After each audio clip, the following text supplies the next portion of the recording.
Thank you all. Thank you, Dick. Thank you, sir.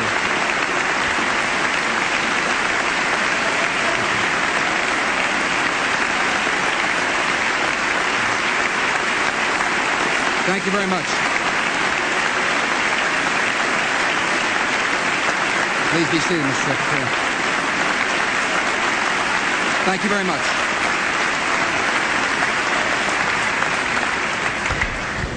Members of Congress, I have the high privilege and the distinct honor of presenting to you the President of the United States.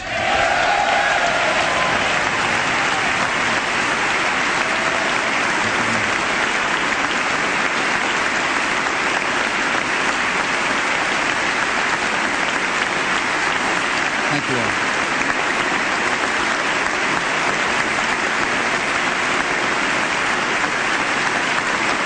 Thank you all. Please be seated.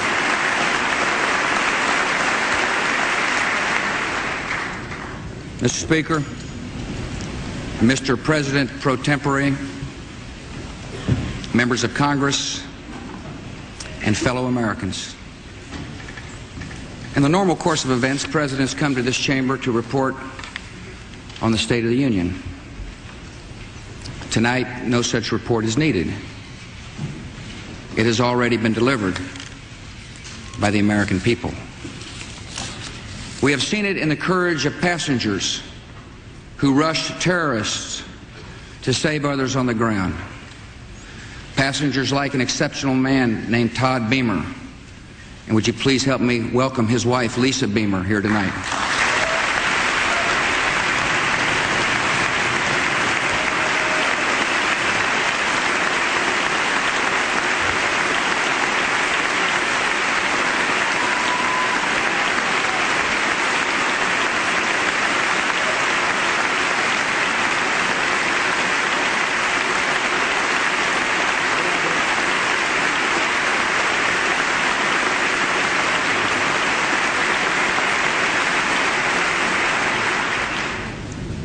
We have seen the state of our union in the endurance of rescuers working past exhaustion. We've seen the unfurling of flags, the lighting of candles, the giving of blood, the saying of prayers in English, Hebrew, and Arabic. We have seen the decency of a loving and giving people who have made the grief of strangers their own. My fellow citizens, for the last 9 days, the entire world has seen for itself the state of our union, and it is strong.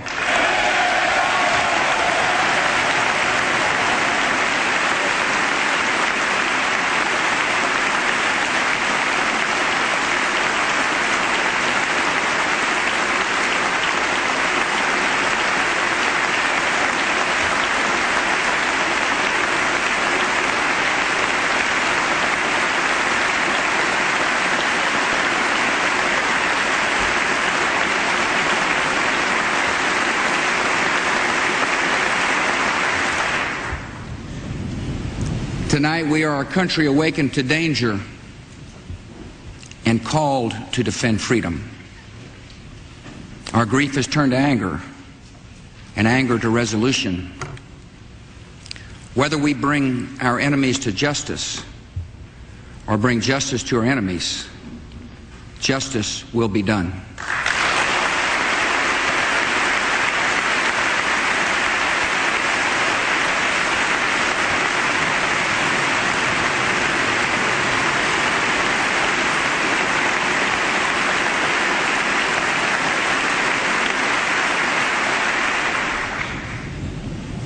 I thank the Congress for its leadership at such an important time. All of America was touched on the evening of the tragedy to see Republicans and Democrats join together on the steps of this Capitol singing God Bless America. And you did more than sing. You acted by delivering $40 billion to rebuild our communities and meet the needs of our military. Speaker Hassert, Minority Leader Gephardt, Majority Leader Daschle, and Senator Lott, I thank you for your friendship, for your leadership, and for your service to our country.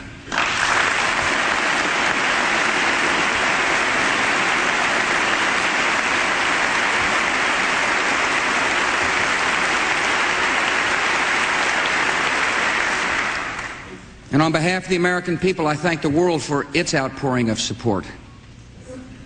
America will never forget the sounds of our national anthem playing at Buckingham Palace, on the streets of Paris, and at Berlin's Brandenburg Gate. We will not forget South Korean children gathering to pray outside our embassy in Seoul, or the prayers of sympathy offered at a mosque in Cairo. We will not forget moments of silence and days of mourning in Australia and Africa and Latin America. Nor will we forget the citizens of 80 other nations who died with our own. Dozens of Pakistanis, more than 130 Israelis, more than 250 citizens of India, men and women from El Salvador, Iran, Mexico, and Japan, and hundreds of British citizens. America has no truer friend than Great Britain.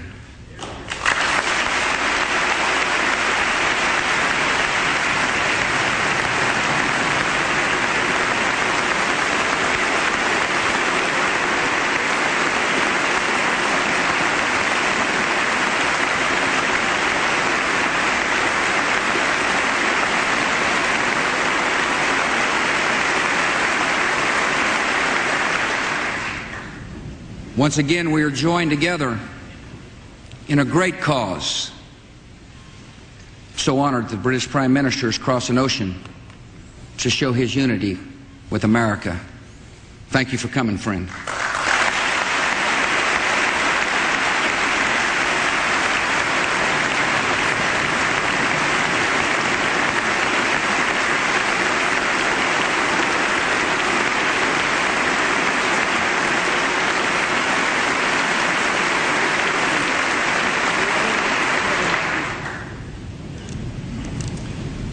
On September the 11th, enemies of freedom committed an act of war against our country.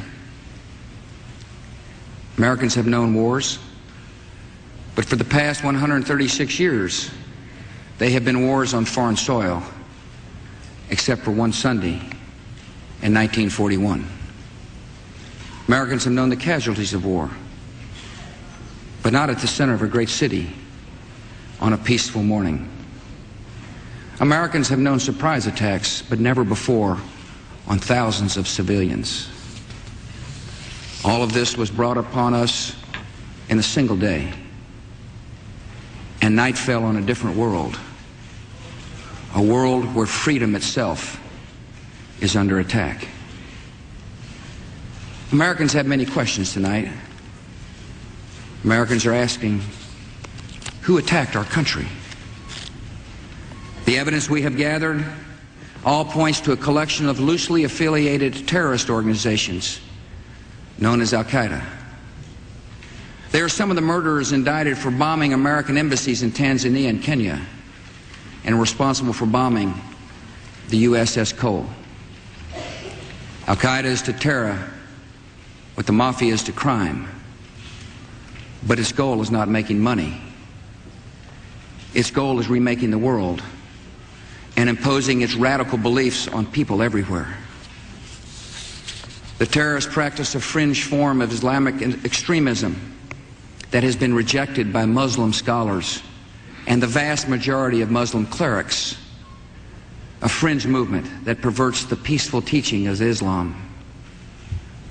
The terrorist directive commands them to kill Christians and Jews, to kill all Americans, and make no distinctions among military and civilians, including women and children. This group and its leader, a person named Osama bin Laden, are linked to many other organizations in different countries, including the Egyptian Islamic Jihad and the Islamic movement of Uzbekistan. There are thousands of these terrorists in more than 60 countries. They are recruited from their own nations and neighborhoods and brought to camps in places like Afghanistan, where they are trained in the tactics of terror. They are sent back to their homes or sent to hide in countries around the world to plot evil and destruction. The leadership of Al-Qaeda has great influence in Afghanistan and supports the Taliban regime in controlling most of that country. In Afghanistan, we see al-Qaeda's vision for the world.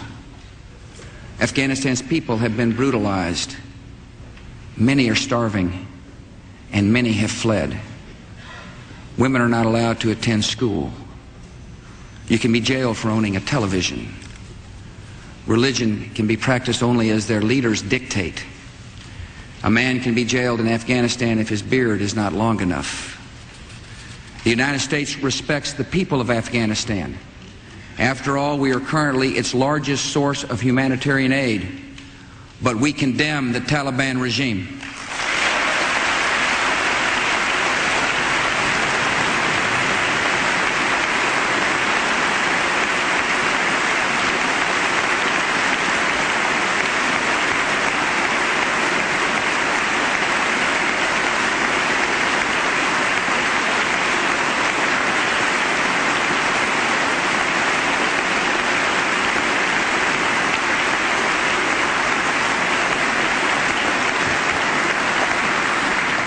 It is not only repressing its own people, it is threatening people everywhere by sponsoring and sheltering and supplying terrorists.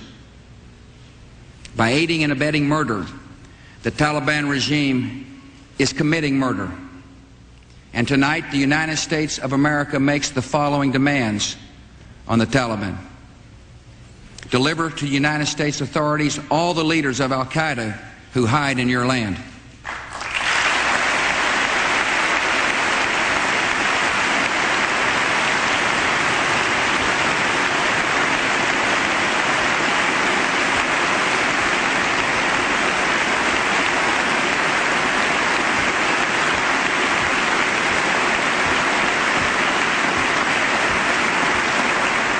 Release all foreign nationals, including American citizens you have unjustly imprisoned. Protect foreign journalists, diplomats, and aid workers in your country. Close immediately and permanently every terrorist training camp in Afghanistan, and hand over every terrorist and every person in their support structure to appropriate authorities.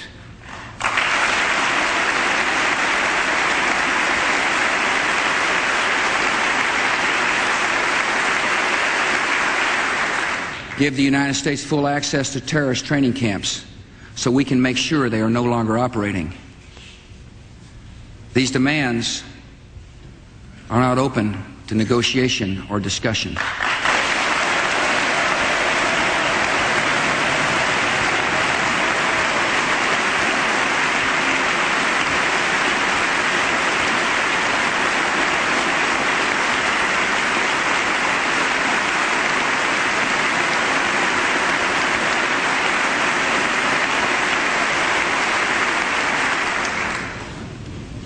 The Taliban must act, and act immediately. They will hand over the terrorists, or they will share in their fate.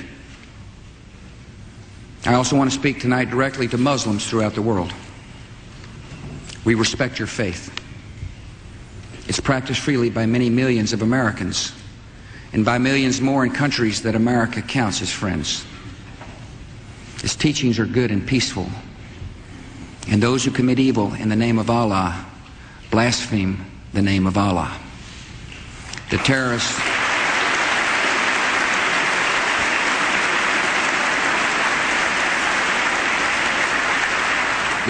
are traitors to their own faith, trying in effect to hijack Islam itself. The enemy of America is not our many Muslim friends. It is not our many Arab friends. Our enemy is a radical network of terrorists and every government that supports them.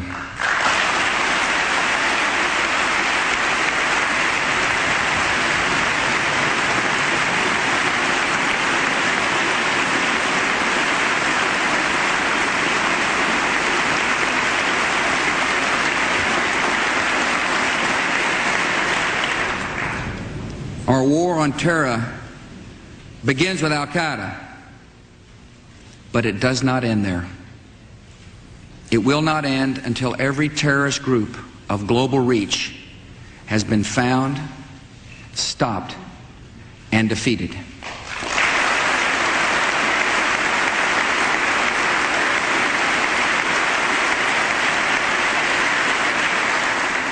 Americans are asking, why do they hate us?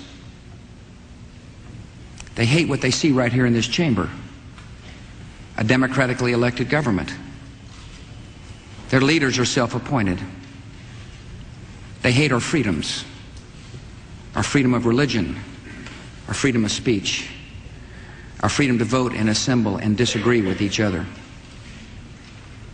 They want to overthrow existing governments in many Muslim countries, such as Egypt, Saudi Arabia, and Jordan. They want to drive Israel out of the Middle East. They want to drive Christians and Jews out of vast regions of Asia and Africa. These terrorists kill not merely to end lives, but to disrupt and end a way of life. With every atrocity, they hope that America grows fearful, retreating from the world and forsaking our friends. They stand against us because we stand in their way. We're not deceived by their pretenses to piety. We have seen their kind before. They are the heirs of all the murderous ideologies of the 20th century. By sacrificing human life to serve their radical visions, by abandoning every value except the will to power, they follow in the path of fascism, Nazism, and totalitarianism. And they will follow that path all the way to where it ends, in history's unmarked grave of discarded lies.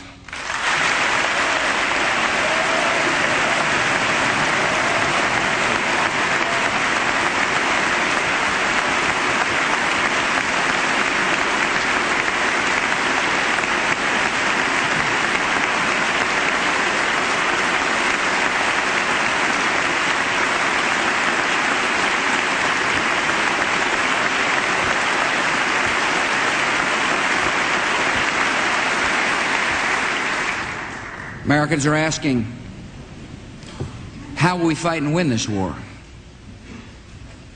We will direct every resource at our command, every means of diplomacy, every tool of intelligence, every instrument of law enforcement, every financial influence, and every necessary weapon of war to the disruption and to the defeat of the global terror network.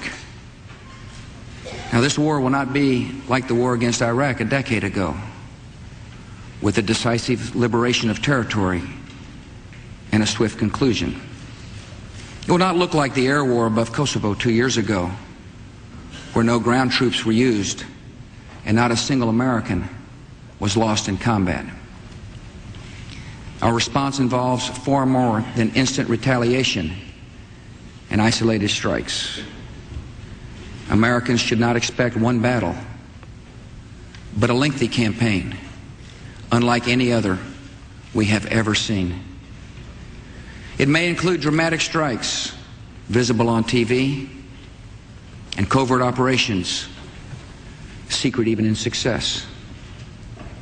We will starve terrorists of funding, turn them one against another, drive them from place to place, until there is no refuge or no rest. And we will pursue nations that provide aid or safe haven to terrorism. Every nation in every region now has a decision to make.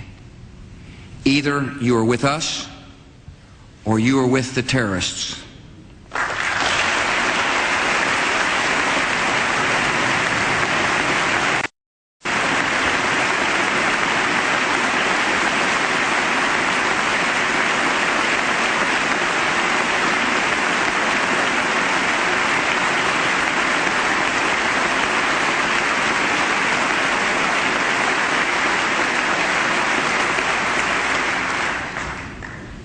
From this day forward, any nation that continues to harbor or support terrorism will be regarded by the United States as a hostile regime. Our nation has been put on notice. We're not immune from attack. We will take defensive measures against terrorism to protect Americans. Today, dozens of federal departments and agencies, as well as state and local governments, have responsibilities affecting homeland security. These efforts must be coordinated at the highest level. So tonight I announce the creation of a cabinet-level position reporting directly to me, the Office of Homeland Security. And tonight I also announce a distinguished American to lead this effort to strengthen American security, a military veteran, an effective governor, a true patriot, a trusted friend, Pennsylvania's Tom Ridge.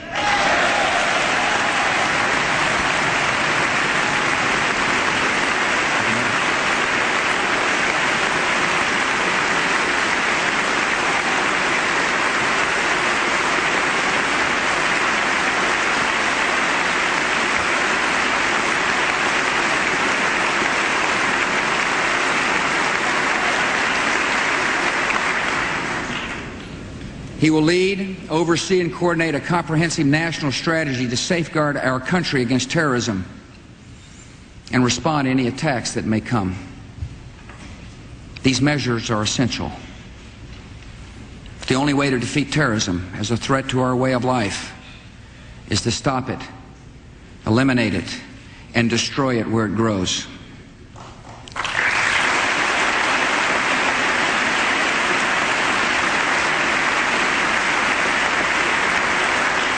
Many will be involved in this effort, from FBI agents to intelligence operatives to the reservists we have called to active duty.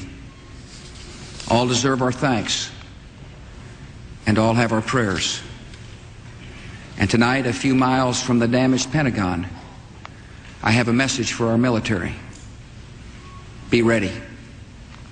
I've called the armed forces to alert, and there is a reason. The hour is coming when America will act, and you will make us proud.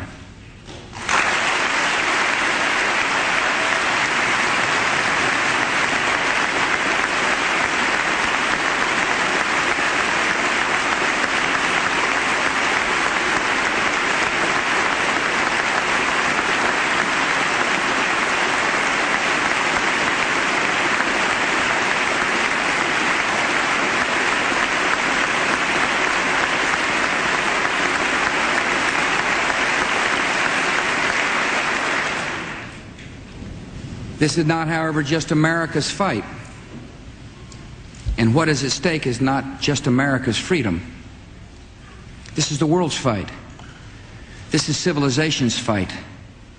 This is the fight of all who believe in progress and pluralism, tolerance and freedom.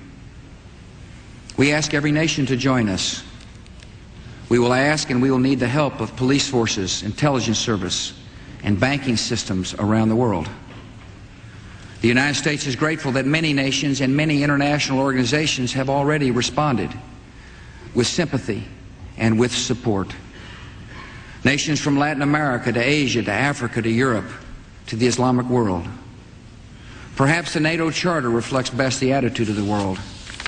An attack on one is an attack on all. The civilized world is rallying to America's side. They understand that if this terror goes unpunished, their own cities, their own citizens may be next. Terror unanswered can not only bring down buildings, it can threaten the stability of legitimate governments. And you know what? We're not going to allow it.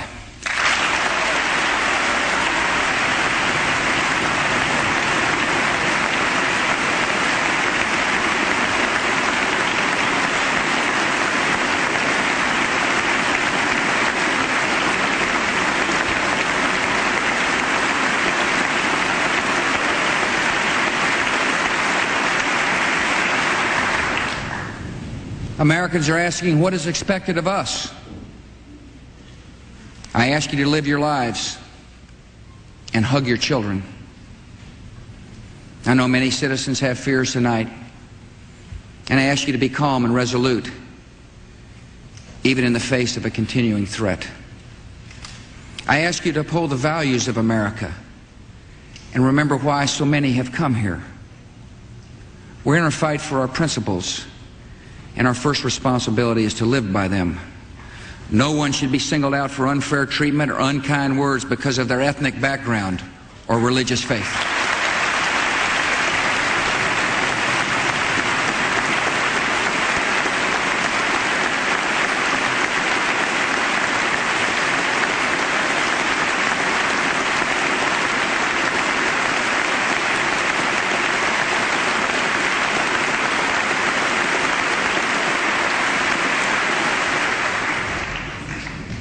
I ask you to continue to support the victims of this tragedy with your contributions. Those who want to give can go to a central source of information, libertyunites.org, to find the names of groups providing direct help in New York, Pennsylvania, and Virginia. The thousands of FBI agents who are now at work in this investigation may need your cooperation, and I ask you to give it. I ask for your patience with the delays and inconveniences that may accompany tighter security, and for your patience in what will be a long struggle. I ask your continued participation and confidence in the American economy. Terrorists attacked a symbol of American prosperity. They did not touch its source.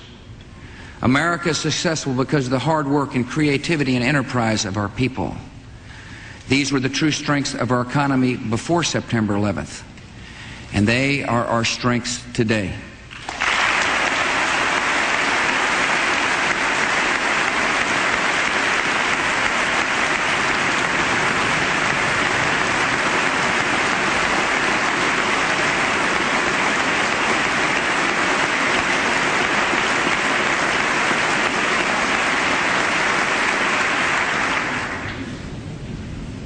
And finally, please continue praying for the victims of terror and their families, for those in uniform, and for our great country.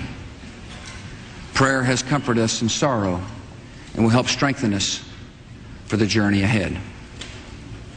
Tonight, I thank my fellow Americans for what you have already done and for what you will do. And ladies and gentlemen of the Congress, I thank you, their representatives, for what you have already done and for what we will do together. Tonight we face new and sudden national challenges.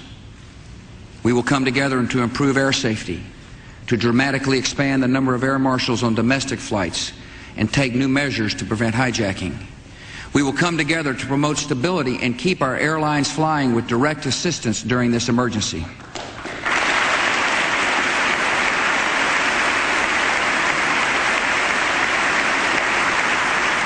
We will come together to give law enforcement the additional tools it needs to track down terror here at home.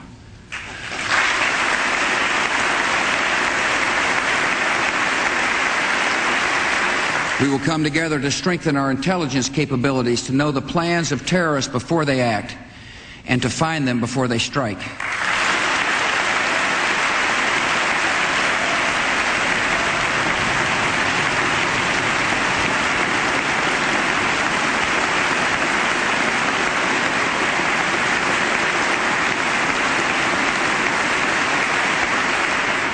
We will come together to take active steps that strengthen America's economy and put our people back to work. Tonight we welcome two leaders who embody the extraordinary spirit of all New Yorkers, Governor George Pataki and Mayor Rudolph Giuliani.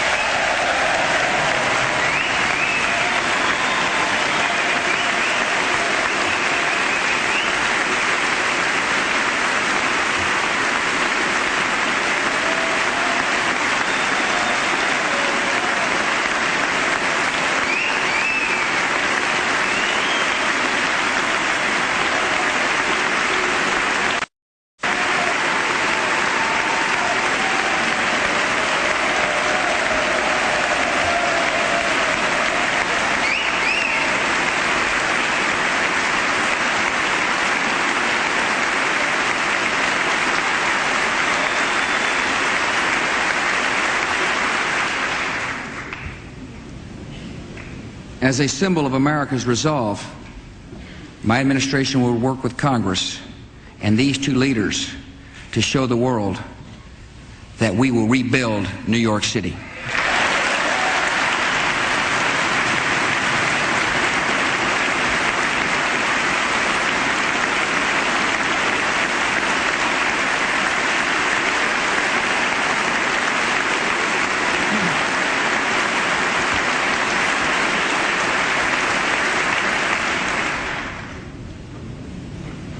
After all that has just passed, all the lives taken and all the possibilities and hopes that died with them, it is natural to wonder if America's future is one of fear. Some speak of an age of terror. I know there are struggles ahead and dangers to face. But this country will define our times, not be defined by them. As long as the United States of America is determined and strong, this will not be an age of terror. This will be an age of liberty here and across the world.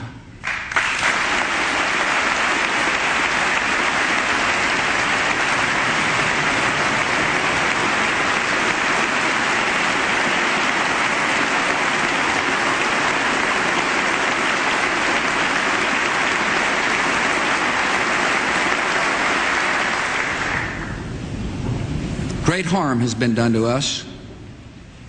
We have suffered great loss. And in our grief and anger, we have found our mission and our moment.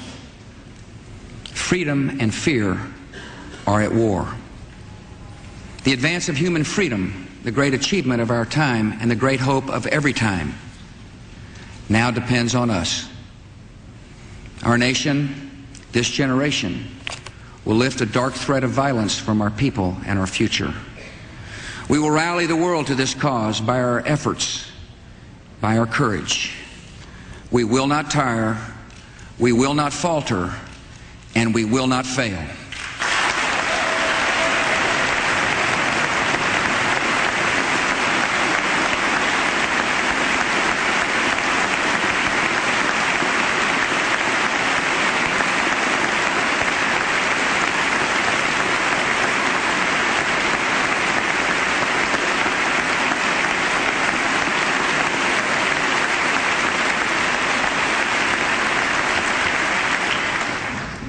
It is my hope that in the months and years ahead, life will return almost to normal.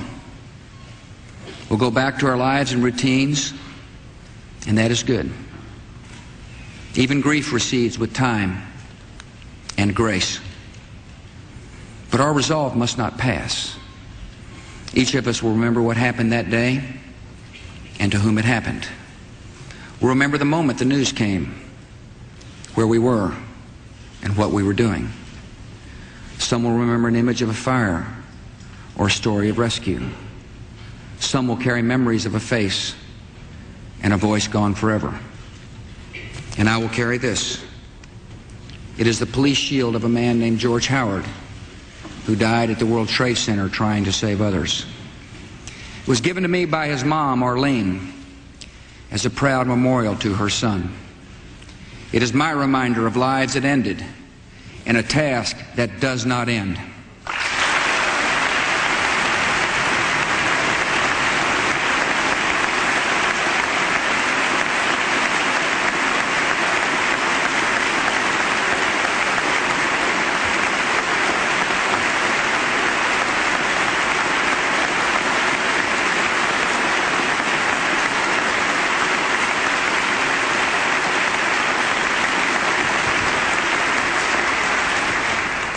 I will not forget the wound to our country and those who inflicted it.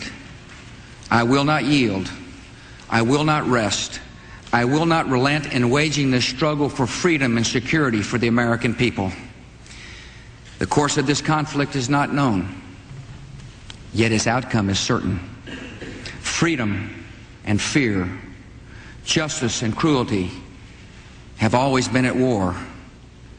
And we know that God is not neutral between them. Fellow